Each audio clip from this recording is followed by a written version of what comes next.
வணக்கம். நான் ரஞ்சனி. கதைக்களத்துக்கு உங்களை அன்போடு வரவேற்கிறேன். வாங்க கதைகளுக்குள்ளே பயணிப்போம். 2 அடுக்கு 3 அடுக்குன்னு அடுக்குமாடி வீடுகளாக இருந்த அந்த தெருவில் டாக்டர்கள், வழக்கறிஞர்கள், என்ஜினியர்கள், உத்தியோகஸ்தர்கள்னு வாழ்ந்து வந்தாங்க. வீட்டுக்கு பக்கத்துலேயோ கொஞ்சம் தூரம் தள்ளியோ மாடு கொட்டகைகள் இருந்தது. சில கொட்டகைகளில் கார்கள் நிறுத்தி வைக்கப்பட்டிருந்தது. இப்படி அசையாதுன்னு எல்லாத்துக்கும் இடம் இருக்கிற அந்த தெருவில் நம்ம கதையோட நாய் சேப்பிக்கும் அவரோட பையன் சோனியாவுக்கு மட்டும் இடம் இல்லாமல் போயிடுமா என்ன? ஆரம்பத்தில் எல்லார் வீட்டு திண்ணையிலேருந்தும் அவங்க 2 பேரும் விரட்டி தான் அடிக்கப்பட்டாங்க. கடைசியாக ரிட்டையர்ட் சப் ரெஜிஸ்டர் சுப்பையரோட மனைவி புண்ணியத்தில் அவங்க வீட்டு மாட்டு கொட்டகைகளே தங்குறதுக்கு இடமும் கிடைச்சிது. வெயில், மழை, இடி, மின்னல்னு எல்லாத்துலேருந்தும் அந்த மாட்டு கொட்டகை அரணாக இருந்து அவங்கள காப்பாத்துச்சு. சேப்பியும் டெய்லி அந்த மாட்டு கொட்டகையை கூட்டி சுத்தம் செய்வா. பின்ன அவள் தங்குற இடத்துக்கு அவள் சுத்தம் பண்ணுறது கூலியாக கொடுப்பாங்க? பகலெல்லாம் குழந்தை சுமையோட திருக்கோடியில் இருக்கிற விறகு கடையில் சேப்பியை பார்க்கலாம். விறகு சும்மா இடுப்பில் ஏறணுன்னு குழந்தை சும்மா கீழே இறங்கிடும். காலை நாய்க்கு முறுக்கு வாங்கி அவன் குழந்தை சோனையாட்ட கொடுத்துட்டு இதை சாப்பிட்டுட்டு தங்கும், அம்மா இப்போ வந்துடுறேன் அப்படின்னு சொல்லிட்டு விறகு சுமையை இடுப்பில் ஏற்றிக்கிட்டு குழந்தைய விட்டுட்டு போகிற பரிதவிப்போட மின்னல் மாதிரி போய் திரும்புவா.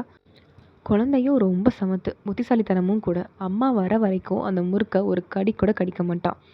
அம்மா வர திசையவே பார்த்துட்டு உட்காந்துருப்பான். அம்மா வந்ததை பார்த்துட்டு ஒரு சிரிப்பும் சிரிக்கும், அழகாக ஒரு சிரிப்பு சிரிக்கும். அந்த சிரிப்புலேயே மயங்கின சேப்பி அவனுக்கு ஒரு முத்தமும் கொடுப்பா. அந்த கொஞ்ச நேர பிரிவை கூட தாய் உள்ளத்தால் தாங்க முடியலன்றது நல்லாவே புரியுது.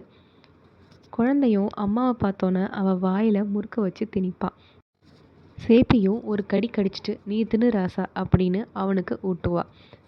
விறகு கடையில் வேலை இல்லாதப்ப மித்த கடைகளுக்கு போய் தானியம் புடைச்சி வேலை செய்வா.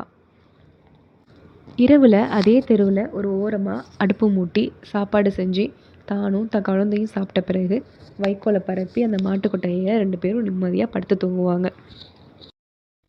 சிகப்பி அந்த தெருவில் உள்ள எல்லா வீட்டுக்கும் வேலை செஞ்சு கொடுப்பா, அதுக்காக கூலியும் வாங்கிப்பா. ஆனால் சுப்பு ஐயர் வீட்டில் உள்ளவங்களுக்கு மட்டும் சிகப்பி மேலே ஒரு தனி சலுகை உண்டு.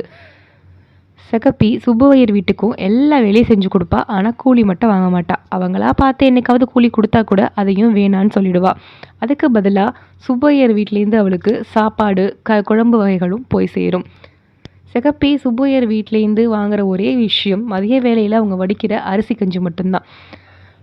சிகப்பிக்கு அந்த அரிசி கஞ்சி மேலே தனி அலாதியான பிரியம் உண்டு. ஏன்னா சுப்பு ஐயர் வீட்டுக்கு கிராமத்துலேருந்து அரிசி வருது.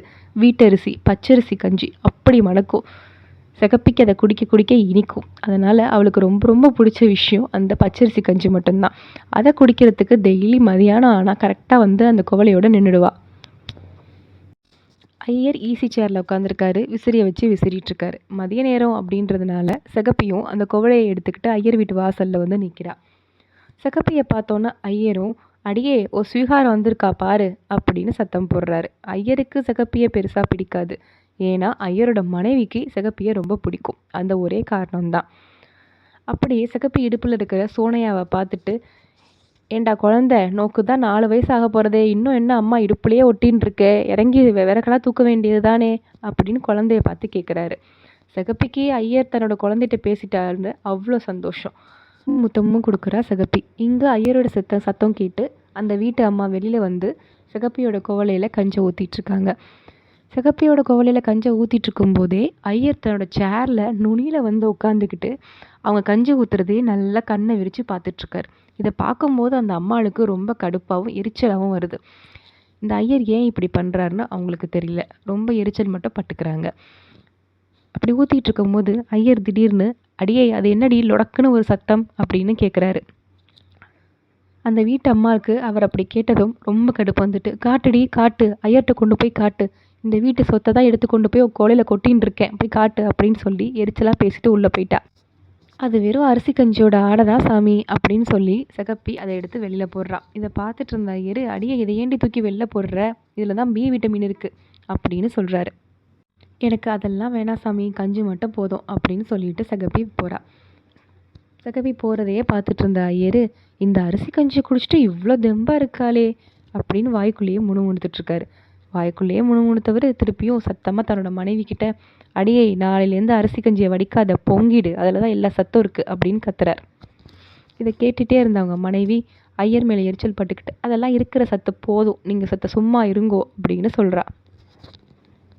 ராமநாதபுரத்துலேருந்து பஞ்சம் பிழைக்க மதுரைக்கு வந்தவ தான் சகப்பி. பேர் தான் சகப்பி, ஆள் ரொம்ப கொஞ்சம் கருப்பாக தான் இருப்பாள். நல்ல திடகாத்திரமான உடல் அமைப்பு. பஞ்சம் பிழைக்க வந்தவ மாதிரியே தெரியாது. இவன் மட்டும் நல்ல ஒரு சூழ்நிலையில் வளர்ந்துருந்தா அப்படின்னா புளியை முறத்தாலேயே அடித்து விரட்டியிருப்பாள். அப்படி ஒரு திடகாத்திரமான உடல் அமைப்பு அவளுக்கு. ஆனால் இப்போது அந்த முறத்தை வச்சு தானியத்தை புடைச்சிட்ருக்கா. தானியத்தை புடைச்சி தன்னோட வயிற்றையும் கருப்பையா பையன் சோனையாவோட வயிற்றையும் தான் நிரப்பிட்டுருக்கா. அவள் நிற மாசமாக இருக்கும் போது அவரோட புருஷன் கருப்பையா வடநாட்டில் ஏதாவது வேலை இருக்கான்னு பார்த்துட்டு வரேன்னு போனவன் தான். இன்ன வரையும் ஆள் திரும்பி வரவே இல்லை. அன்னைக்கு ஐயருக்கு பிறந்த நாள். அதனால் ஐயர் வீட்டில் தடபடலாக விருந்து நடந்துட்டு இருந்தது. அதனால் சேப்பியும் கொஞ்சம் தாமதமாக போய் கஞ்சி குடிச்சிக்கலாம் அப்படின்னு வீட்டில் தன்னோட குழந்தையோட உட்காந்துருந்தா. அப்போ சோனையா அம்மா பசிக்குது அப்படின்னு சொல்லி சேப்பிக்கிட்ட கேட்டுட்டு இருந்தான். சேப்பியும் கொஞ்சம் பொரியா இப்போ கொஞ்சம் நேரத்தில் சாப்பிட்றலாம் அப்படின்னு சொல்லிட்டு பையனுக்கு போக்கு காட்டிகிட்டு இருந்தா. அப்போ குழந்தைகிட்ட, ஆமாம் சாமி உங்கள் அப்பா எங்கே அப்படின்னு கேட்குறா. அதுக்கு அந்த குழந்தையோ அப்பா ஊருக்கு போயிருக்கு அப்படின்னு தன்னோட மழலையால் அழகாக சொல்லுது. உடனே சேப்பி உங்கள் அப்பா எப்போ வரும் அப்படின்னு கேட்குறா. குழந்தையும் எந்திரிச்சு கொஞ்சம் தூரம் தள்ளி போய் நின்றுட்டு அங்கேயும் இங்கேயும் பார்த்துட்டு அப்பா காணும் அப்படின்னு தன்னோட பிஞ்சு கரங்களை விரித்து ரொம்ப சோகமாக சொல்லுது. இதை பார்த்த சகப்பிக்கு மனசு கனத்து போகுது. தன்னோட குழந்தைய வாரி அணைச்சிக்கிறா. ஐயா சாமி, அப்பா சீக்கிரமே வந்துடும். வரும்போது உனக்கு முட்டாயி முறுக்கு புது சட்டைன்னு எல்லாம் வாங்கியாரோம். நம்ம ஊருக்கு போவோம், நம்ம வீட்டுக்கு போய் நம்ம சமைச்சு நல்லா சாப்பிட்லாம் அப்படின்னு சொல்லும் போதே குரல்லாம் தழுதழுத்து போயிடுச்சு. கண்லேருந்து தண்ணி அருவி மாதிரி கொட்ட ஆரம்பிச்சுட்டு குழந்தைய வாரி அணைச்சிக்கிற சாக்கில் தன்னோட கண்ணீரையும் தொடச்சிக்கிறா சகப்பி. இங்கே ஐயர் வீட்டில் ஐயர் சாப்பிட்டு முடிச்சு இலைய வாசலில் தூக்கி போட்டுட்டு எப்பவும் போல் ஈஸி சேரில் வந்து உட்காந்துருக்காரு. சோனையாவுக்கு பசி அதிகமாகவே அம்மா கிட்ட திருப்பியும் கஞ்சி கேட்குறான். சரின்னு சோனையா தூக்கிக்கிட்டு ஐயர் வீட்டுக்கு வர்றா சகப்பி. ஐயரை பார்த்தோன்னே, என்ன சாமி வீட்டில் விசேஷமா அப்படின்னு சும்மா சாதாரணமாக தான் கேட்டு வச்சா சகப்பி. அதுக்கு ஐயரோ, அதெல்லாம் ஒன்றும் இல்லை சகப்பி, பொண்ணு வந்திருக்காளோன்னோ, அதுதான், வேறு எதுவும் இல்லை, வேறு என்ன வீட்டில் விசேஷம் இருக்குது அப்படின்னு சொல்கிறாரு. விசேஷம்னு சொன்னால் சகப்பிக்கு எதுவும் கொடுக்கணுமோன்னு ஐயருக்கு ஒரு நினப்பு. இங்கே பேச்சு சத்தம் கேட்டுட்டு ஐயர் வீட்டு அம்மா, யார் அது சேப்பியா வந்திருக்கா அப்படின்னு கேட்குறா. ஆமாம்மா நான் தான் வந்திருக்கேன்னு சேப்பியும் சொல்கிறா. சரி சேப்பி, செத்த சந்து வழியால் கொல்லப்பக்கம் வாயேன், வந்து தண்ணி எடுத்துக்கூட, கை கழுவுறதுக்கு தண்ணி வேணும் அப்படின்னு சொல்லி ஐயர் வீட்டு அம்மா கேட்குறா. சரிம்மான்னு இடுப்பில் இருக்கிற குழந்தைய மரத்தடியில் கீழே உட்கார வைக்கிறா. இங்கே ஐயருக்கு குழந்தைய கீழே இறக்கி வச்சோன்னா அழுவான்னு நினப்பு. ஆனால் அவன் அழுகவே இல்லை, ரொம்ப சமத்தாக உட்காந்துக்கிட்டான். அது கொஞ்சம் ஏமாற்றத்தை தான் கொடுத்தது ஐயருக்கு. குழந்தைய உட்காந்து அவர் பார்த்துட்டு இருந்தார். அப்போது வீட்டுக்குள்ளேருந்து ஐயரோட பேரை நல்லா அழுதுட்டு கத்தி கூப்பாடு போட்டுக்கிட்டே வெளில வந்துட்டுருக்கான். ஏண்டா குழந்தை அழுவுற அப்படின்னு ஐயரும் கேட்குறாரு. எனக்கு அம்மா வேணும், அம்மா எங்கே அப்படின்னு கேட்டு அழுகுறான். அதுக்கு அவர், அம்மா சாப்பிட்டுருக்காடா, சாப்பிட்டதும் உன்னை தூக்கிப்பா, சத்த நேரம் உட்காரு, இந்த குழந்தை உட்காந்துருக்கான் பாரு சமத்தா அப்படின்னு சொல்லிட்டு சோனையாவை காட்டுறாரு. சோனையாவும் கைத்தட்டி சிரிச்சுட்டே பார்த்துட்டு இருக்கான். ஆனால் அதெல்லாம் கேட்காம, அதெல்லாம் வேணாம் போ, இன்னைக்கு அம்மா தான் வேணும் அப்படின்னு குழந்தை இன்னும் கொஞ்சம் சத்தமாக கத்துற. தன்னோட பேரனுக்கு சோனையாவை வேடிக்கை காட்ட பார்த்தாரு ஐயர். ஆனால் இப்போது தன்னோட பேரை சோனையாவுக்கு வேடிக்கை ஆயிட்டான். இதை நினச்சி ஐயருக்கு கொஞ்சம் எரிச்சாதான் இருந்தது. ஐயர் பொண்ணும் சாப்பிட்டுட்டு எச்சில் இலையை வாசலில் தூக்கி போட்டுட்டு கை கழுவிட்டு வந்து, சனியனே இப்படி கத்தி கத்திய உயிரை வாங்காத அப்படின்னு அவனை தூக்கி உட்கார வச்சுக்கிட்டா இடுப்பில். ஐயர் தன்னோட பொண்ணுக்கிட்ட, என்னடி பொண்ணே சரியாக சாப்பிட்லையா, சாப்பாடெலாம் அப்படியே கிடக்குது இலையில, ஜாங்கிரியும் தொட்டே பார்க்கலையா, அப்படியே போட்டு வச்சுருக்கியே, இப்படி சாப்பாடை வேஸ்ட் பண்ணலாமா அப்படின்னு கேட்குறாரு ஐயர். அதுக்கு அவங்க பொண்ணும், எங்கே என்னை சாப்பிட விட்றான் அவன், கத்தி கத்தி என் பிராணனை வாங்குறான் அப்படின்னு சொல்கிறா. சரி சரி, அவனை அழுவ விடாத, உள்ளே கூட்டிகிட்டு போய் சமாதானப்படுத்த, ஜாங்கிரி கூட சரியாயிடுவான் அப்படின்னு சொல்லி அனுப்பி வைக்கிறாரு. அவங்க 2 பேரும் உள்ளே போனோன்னே ஐயர் மெதுவாக சோனையாவை பார்க்குறாரு. ஏண்டா பயலே, நோக்கு ஜாங்கிரி வேணுமா அப்படின்னு கேட்குறாரு. குழந்தைக்கு ஒன்றும் புரியலை. ஜாங்கிரி அதுக்கு புதிய சொல், அதனால் அதுக்கு புரியலை. பேந்தன்னு முடிச்சிட்டு இருந்தது. உடனே ஐயர், மிட்டாய்டா மிட்டாய், நோக்கு வேணுமா அப்படின்னு கேட்குறாரு. மிட்டாய்னு சொன்னோன்னே குழந்தைக்கு நல்லா புரிஞ்சிருச்சு. முகம் ஃபுல்லாக பூரிப்பு. வேணும் அப்படின்னு தலையாட்டு. ஐயர் தன்னோட பொண்ணு சாப்பிட்டு தூக்கி போட்ட இலையை காட்டி, அது ஒரு குப்பார் மிட்டாய் போய் எடுத்துக்கோ அப்படின்னு சொல்கிறாரு. குழந்தையும் தன்னோட பிஞ்சு கைகளால் அந்த ஜாங்கிரியை எடுத்து கடித்து சுவைச்சிட்ருக்குது. இலை துப்புடா அப்படின்னு சந்துக்குள்ளேருந்து கத்திக்கிட்டே சேப்பி வர்றா. வந்து குழந்தை கையில் வச்சுருந்த ஜாங்கிரியை தட்டி விட்டுட்டு துப்புன்னு நறுக்குன்னு தலையிலேயே கொட்டுறா. குழந்தை வலி தாங்காமல் அழுக ஆரம்பிக்குது. அவன் வாய்க்குள்ளே கையை விட்டு மீதி இருக்கிற ஜாங்கிரியும் தூக்கி எறிகிறா. நான் இங்கே என் எலும்பு உரித்து உனக்கு கஞ்சி ஊற்றிட்டுருக்கேன், நீ என்ன எச்சில் பொறுக்கியாவா இருக்க அப்படின்னு குழந்தைய முதுகுலையே 2 அடி அடிக்கிறா. அதுக்குள்ளே ஐயரும் சேப்பி குழந்தைய அடிக்காத அப்படின்னு சொல்கிறாரு. இல்லை சாமி, நாங்கள் இல்லாதப்பட்டவங்க தான், அதுக்காக இப்போயே கண்டிக்காமல் விட்டோன்னா என் குழந்தை எச்சிலி பொறுக்கி ஆயிடுவான், இனிமே இப்படி பண்ணக்கூடாதுன்னு குழந்தைய தூக்கி இடுப்பில் வச்சுக்கிட்டு அவனோட கண்ணையும் தொடச்சிக்கிட்டு பொறுமையாக சொல்கிறா சேப்பி. குழந்த அழுதுகிட்டே கையை காட்டுச்சு ஐயர் பக்கம். சாமி தாம்மா எடுத்து சாப்பிட சொல்லிச்சு அப்படின்னு. சேப்பிக்கு உடம்பெல்லாம் பதறி போச்சு. கண்கள் செவக்க ஐயரை பார்க்குறா. ஏன் சாமி, உங்கள் வீட்டு பிள்ளையா இருந்தால் இப்படி சொல்லுவீங்களா? உங்கள் எச்சில் உங்களுக்கு வசத்தினா அது உங்களோட வச்சுக்கோங்க, என் பிள்ளைக்கு எதுக்கு எச்சிலில் எடுக்க பழக்கி கொடுக்குறீங்க அப்படின்னு கோவமாக கத்துறா. அங்கே என்னடி சத்தம் அப்படின்னு ஐயர் வீட்டு அம்மா கஞ்சி கையில் எடுத்துக்கிட்டு வர்றாங்க. பாருங்கம்மா, சாமி என் பிள்ளைய எச்சிலில் எடுத்து பழக்கப்படுத்துகிறாங்க அப்படின்னு அவங்க அம்மா கிட்ட முறையிடுறா. அதுக்கு அந்த அம்மாளோ, நான் என்னடி பண்ணட்டும், இவர் நேக்கு குழந்த மாதிரிடி, உன் குழந்தைய நீ அடித்து திருத்துற, இவரை நான் அடித்தா திருத்த முடியும் அப்படின்னு ஆற்றாமையில் பேசுகிறாங்க அந்த அம்மாள்.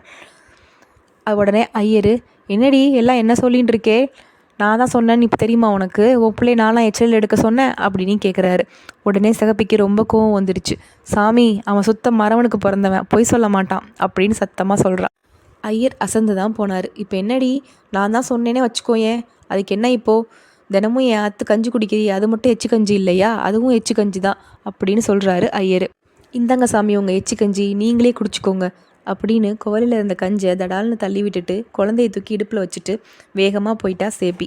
நடந்ததெல்லாம் பார்த்துட்டு இருந்த அம்மாளுக்கு மனசு தாங்கவே இல்லை. எல்லாம் என் கருமோன்னு தலையில் அடிச்சுக்கிட்டே வீட்டுக்குள்ளே போகிறாங்க. அங்கே கொல்லையில் சேப்பி நிறச்சி வச்சுருந்த தண்ணீர் தொட்டியை பார்க்குறாங்க. அவளுக்காக எடுத்து வச்சுருந்த சாப்பாடெல்லாம் பார்க்கும்போது அந்த அம்மாவுக்கு மனசு தாங்காமல் கண்கள்லேருந்து தண்ணி தான் வந்துச்சு. வாசலில் உட்காந்துருந்த ஐயர், அடியே பாத்தியா, நம்ம மாத்து கஞ்சி குடிச்சிட்டு அவளுக்கு வந்த கொழுப்பை, நாளையிலேருந்து அவளுக்கு கஞ்சி கொடுக்கவே கூடாது அப்படின்னு கண்டிப்போட சொல்கிறாரு. நாளையிலேருந்து அரிசியை வடிக்காத, பொங்கிடு, அதில் தான் சத்தே இருக்குது அப்படின்னு ஐயர் எப்பவும் பாடுற பல்லவியை ஆரம்பிச்சிட்டார். மறுநாள் ஐயர் வீட்டில் அரிசியை வடித்தாங்களோ இல்லை பொங்குனாங்களோ, ஆனால் கஞ்சி வாங்குறதுக்கு எப்போவும் வர சேப்பி அங்கே வரவே இல்லை. அதுக்கப்புறம் எப்போவுமே வரல. அதை தெருவுலையும் யாரும் சேப்பி அதுக்கப்புறம் பார்க்கவே இல்லை. இப்படித்தான் இந்த கதையை முடிச்சிருக்காரு ஜெயகாந்தன் அவர்கள். ஆமாங்க, இது ஜெயகாந்தன் அவர்களோட 2 குழந்தைகள் அப்படின்ற சிறுகதை தான். இந்த கதையை படித்து முடித்தோன்னே கடைசியாக என் மனசில் நின்னது 2 பேர் தான். ஏழ்மையான சூழ்நிலையையும் தன்னோட நேர்மையையும் சுயமரியாதையை விட்டு கொடுக்காத சேப்பியும் தன்னோட அம்மா படுற எல்லா கஷ்டமும் தெரிஞ்சு ரொம்ப சமத்தாக இருக்கிற அந்த பிஞ்சு குழந்தை சோனையாவும் தாங்க. இந்த கதையில் உங்களுக்கு பிடிச்ச கதாபாத்திரமும் உங்களுக்கு பிடிச்ச நிகழ்ச்சியும் எது அப்படின்றத கதையை ஃபுல்லாக கேட்டுட்டு கமெண்ட் பண்ணுங்கள். நன்றி.